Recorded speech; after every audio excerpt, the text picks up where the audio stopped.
sankutu ishee faarsuufi ati koo Maariyaam dhuftee na gargaaruufi abdii goota sankutu ishee faarsuufi.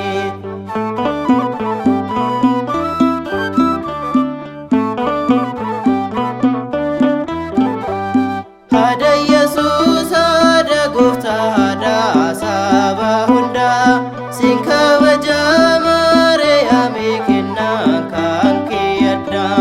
yeroo hundaas naaf jirta yeroo dhibbuuf gaddaa kan seegitoomtoon jiru ulfinni kee addaa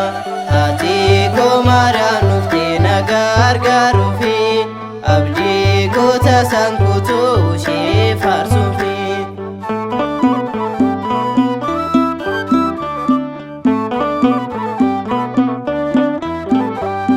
Diinni kan koo naaf daadhataa na balleessuuf ka'ee jiruu kan koof goofoo goraa na fuuldura ba'ee jiruu kan koo baadiyyaa naasi waabii naaf ta'ee maqaa kan kee maafandeessaa si faarsa ammas ka'ee ati koo Maariyaam dhuftee na gargaaruufi abdii goota sankutu ishee faarsuufi.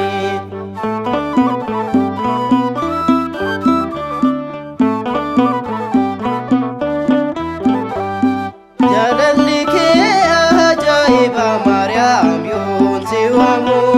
kan seegitoomtoon jiru siin jaaluun ni gamu qulqulleettii toorgoftu akkuma naardosii jiruu kan keessaan dhumne jiru eebbisi ati koo Maariyaam dhuftee na gargaaruufi abdii goota sankutu ishee faarsuufi.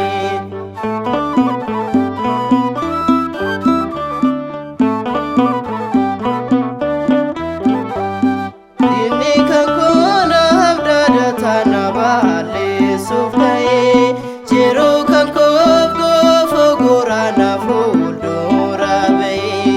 jiruu kan koo baadiyyaa naasi waabii naaf ta'ee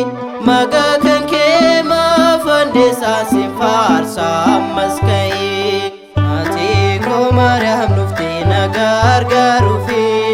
abdii goota sankutu ishee faarsuufi ati koo Maariyaam dhuftee na gargaaruufi abdii goota sankutu